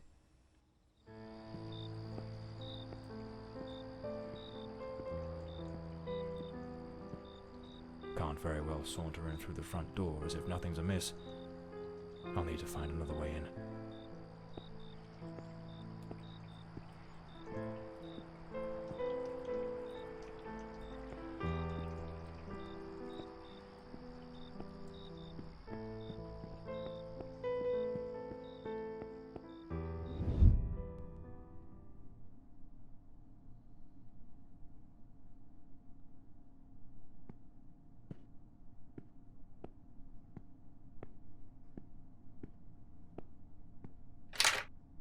It's locked.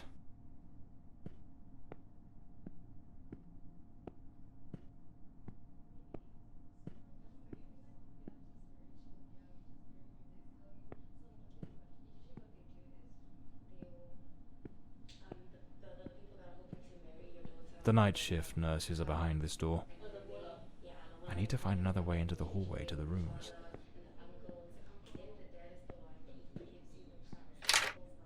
It's locked.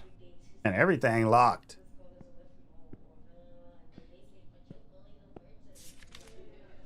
Annette, I've stored the copy of the dispensary keys you requested in the storage room file cabinet.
John Morley and the case of the red shoes.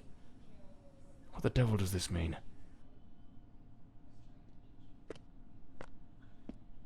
Lady Margaret. That fateful night, I was startled by the noise. Those wretched cries of agony from dear Elodie.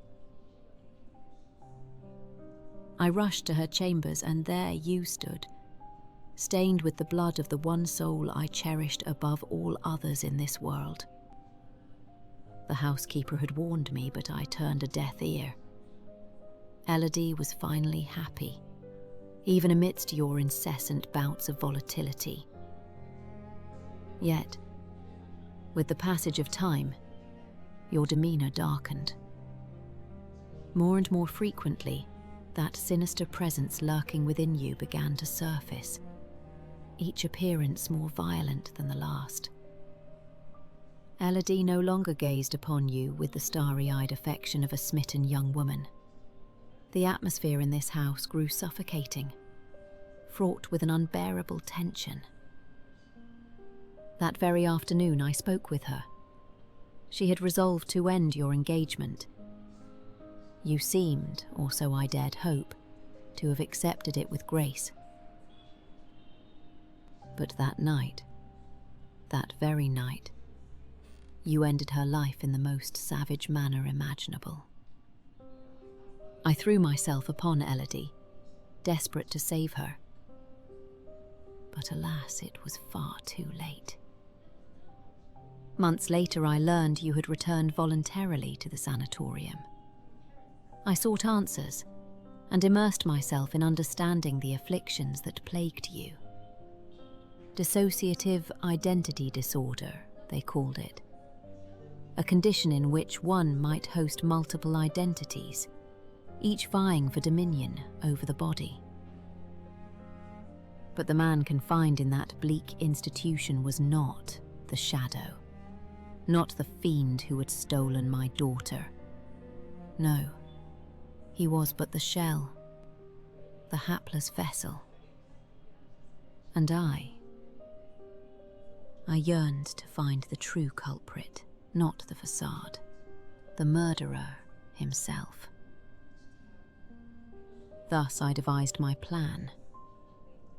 I came to visit you, and just as Elodie had done, I crafted a new role for you, a new identity to inhabit. I brought books, personal artifacts, penned letters as Penny. I leased an office and prepared every detail meticulously, down to the smallest thread, for your return as John Morley. Everything had to be flawless. And why, you may ask?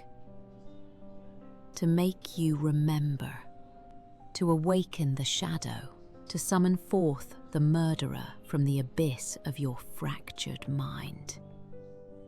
John Morley is a good man. Walter Brandon was a spirited young sailor, brimming with love for Elodie. But the shadow was a merciless, unrepentant killer. I wanted to destroy the murderer who had stolen my daughter. But I could never bring myself to harm an innocent man. My obsession, my singular purpose, was to awaken the shadow.